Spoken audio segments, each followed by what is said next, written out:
May's like Christmas to me. People are out running, biking, and playing baseball. And there's lots of new excitement out at ONEOK as the Drillers are now part of the Dodger organization. That's right, Trish. You sure know a lot about baseball. Do you know why they kicked Cinderella off of the baseball team? No, why, Stevie? Because she kept running from the ball. Get it? Running from the ball? Yeah, we all got it. But for some real baseball stories, why don't we just let former Driller announcer, now Washington Nationals play-by-play announcer, Bob Carpenter tell us a few of his. Well, when I was a kid, obviously the Cardinals were number one. I mean, if you grew up in St. Louis, baseball has to be in your blood. I was 10 years old when Stan Musial retired, so I got to see him play in person. The greatest baseball treat I can think of to be able to see Stan the Man play. We had the Blues, they're still there, but the Blues didn't come till I was about 14 years old as an expansion franchise. So it was kind of funny because we were all so crazy about baseball. We played ball morning, noon, and night when the weather permitted, and all of a sudden everybody wanted to put on skates and become a hockey player. So, I guess growing up, my two favorite teams were the Cardinals #1 and the Blues #2. Well, my sisters and my friends tell me that I was a motor mouth, calling play-by-play when we were playing board games inside, or we had this old hockey and baseball and football board games we would play. And I guess for some reason I had to shout out what was going on. So it must have been in my makeup early to do that.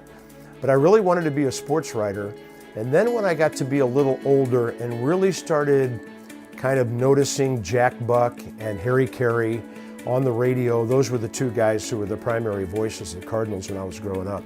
I really started to get interested in broadcasting, majored in that in college, and feel very fortunate for the last 39 years or so since I've been out of school to be able to really do what I love.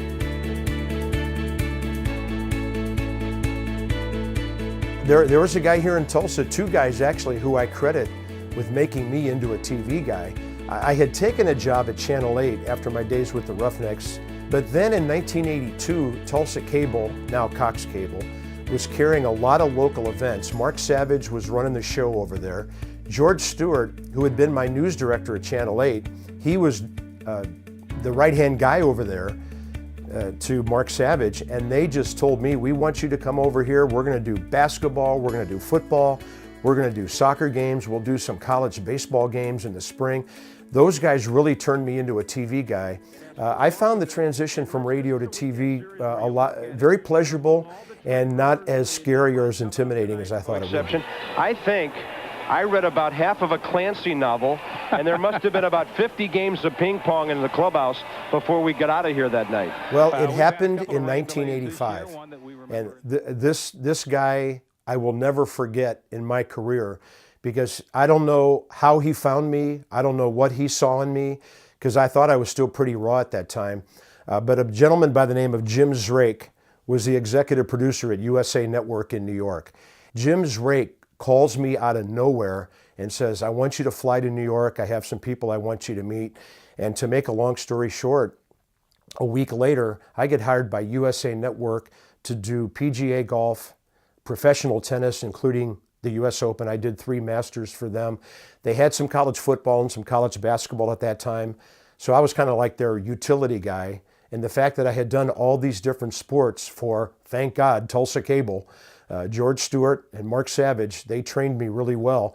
I was ready for that opportunity. And Jim Zrake is really the guy, as you say, that kind of called me up from regional television, mostly local stuff, to a national stage.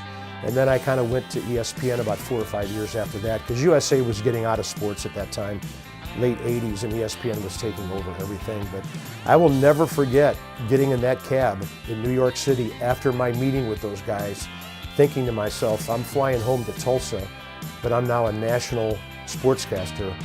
Please, God, don't let me screw this up.